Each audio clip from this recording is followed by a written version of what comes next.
जय श्री कृष्ण, जय श्री राधा रानी। आप सभी का स्वागत है राधा माधव की बातों में। आज मैं आपके सामने फिर से ब्रज के भक्त संख्या नंबर 5 श्री कृष्ण दास बाबा जी गोवर्धन दक्षिण देश के दिग्विजयी तेलंग पंडित जैसे खम्भ ठोक कर सबको ललकार रहे हैं, पर शास्त्रार्थ की बात तो दूर, उनके सम्मुख होने की कोई साहस ही नहीं बटोर पा रहा।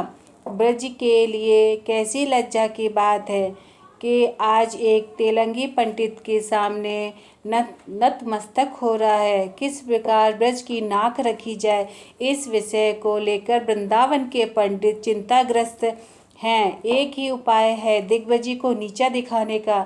उन्हें गोवर्धन के सिद्ध कृष्णदास बाबा के पास भेज दिया जाए, पर वे यदि भजनावेश के कारण उनसे वार्तालाप नहीं कर सके तो रही सही बात भी बिगड़ जाएगी।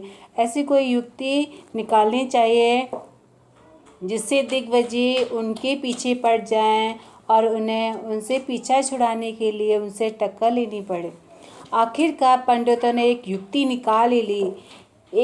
वे दिग्विजयी तेलंग पंडित के पास गए, उनका यथोचित सत्कार कर उनकी स्तुति करने के बाद बोले, महात्मन, हम सब आपकी प्रतिभा से प्रभावित हैं। हमारा आपसे निवेदन है कि आप गोवर्धन के श्री कृष्णदास बाबा जी के पास जाने का कष्ट करें। ब्रज के पंडितों के मुकुटमणि हैं वे। यदि उन्हें आपको परास्त कर दिया तो समझ लीजिए कि विश्व में आपकी दिग्विजय का डंका पिट गया। दूसरे ही दिन तेलंग पंडित वृंदावन से गोवर्धन चले गए। श्री कृष्ण दास बाबा के पास जाकर बोले, सुना है आप ब्रज के पंडितों के मुकुटमणि हैं। क्या मैं आपसे वार्तालाप कर विजय पट लिखवाने आया हूँ। बाबा ने सोचा ये कहाँ की मुसीबत आ गई। उन्होंने बहुत चेष्टा की, दैन्य और छल वाक्यों का प्रयोग करके उन्हें टाल देने की, पर वे किसी की प्रकार उनसे छोड़ने का राजी नहीं हुआ। उन्हें तो अपना विजय का डंका पिटवाना था। उसने कुछ क्रुद्ध और कुछ प्रदर्शित करते हुए कहा, मैं ब्रज में यह जानकर आया था कि यहाँ बहुत बड़े बड़े पंडित रहते हैं। उनसे वार्तालाप करके आनंद का उपभोग करूँगा, पर देखता हूँ यहाँ एक भी पंडित नहीं जो श्रुति का शुद्ध रूप से उच्चारण भी कर सके। सिद्ध बाबा ने कहा, हाँ, आपके सामने वेद परायण पंडित यहाँ कोई विरला ही होगा। आप यदि सामवेद का कोई मंत्र पढ़कर सुनाएं तो बड़ी कृपा होगी।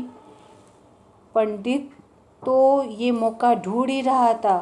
उसने सुललित स्वर में एक श्रुति का पाठ किया। सिद्ध बाबा ने सुनकर कहा, स्वर में 3 दोष हैं। दिग्विजय बोला, इससे शुद्ध स्वर में मंत्र उच्चारण कर सके ऐसा कोई पंडित भारतवर्ष में कोई है ही नहीं है। आप ही इसका शुद्ध रूप उच्चारण करके दिखाएं तो मैं देखूं।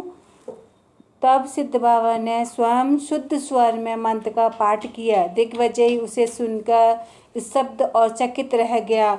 उसने बाबा को साष्टांग दंडवत कर कहा, आपकी विद्या जागतिक नहीं है। ऐसे कोई व्यक्ति इस जगत में नहीं है जो आपकी बराबरी कर सके।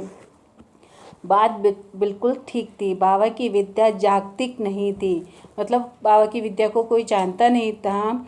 उनका कुछ भी ऐसा जागृत नहीं था। प्रारंभ से ही उनका जीवन दिव्य शक्ति द्वारा संचालित और परिपूर्ण था। उनके आइए कृष्णदास बाबा के जन्म के बारे में, उनका जीवन